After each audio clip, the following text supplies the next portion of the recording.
Hello friends, வணக்கம். இன்றைக்கி நம்ம ஹெல்த்தியான சத்து மாவு புட்டு எப்படி பண்ணுறதுன்னு பார்க்கலாம்.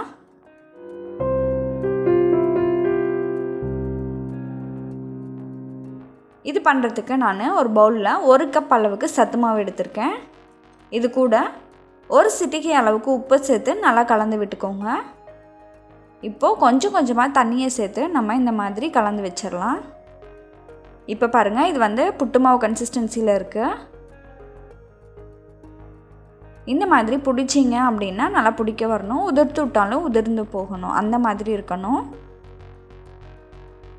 இப்போது இந்த சத்து மாவில் பார்த்தீங்க அப்படின்னா சின்ன சின்னதாக கட்டி இருக்குது. அந்த மாதிரி கட்டி இல்லாமல் இருக்கிறதுக்கு நம்ம என்ன பண்ணலாம் அப்படின்னு பார்த்தீங்கன்னா, இந்த மாதிரி ஒரு சல்லடையில் வச்சு இந்த மாதிரி தேய்ச்சி விட்டோம் அப்படின்னா நமக்கு நல்லா உதிரி உதிரியாக கிடைக்கும். நமக்கு புட்டும் நல்லா சாஃப்டாக இருக்கும். இந்த மாதிரி சலிச்சு எடுத்து வச்சுருங்க. அடுத்ததாக நம்ம இந்த புட்டுக்குள்ளே உள்ள பிளேட்டில் கொஞ்சமாக எண்ணெய் தடவிக்கலாம். உள்ளாரையும் கொஞ்சம் எண்ணெய் தடவிக்கோங்க.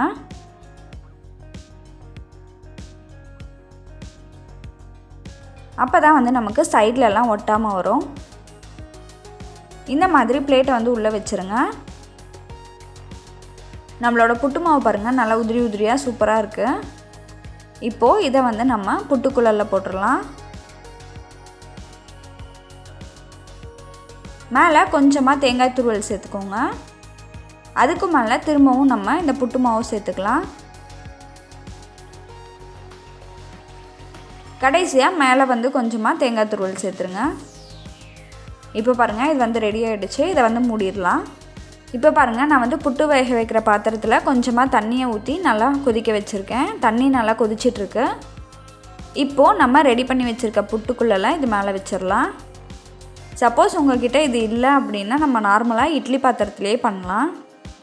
இதை ஒரு 10லேருந்து 15 நிமிஷம் வேக வச்சு எடுத்துக்கோங்க. இப்போ பாருங்கள், நம்மளோட புட்டு ரெடி ஆகிடுச்சு. இதை வெளியில் எடுத்துடலாம்.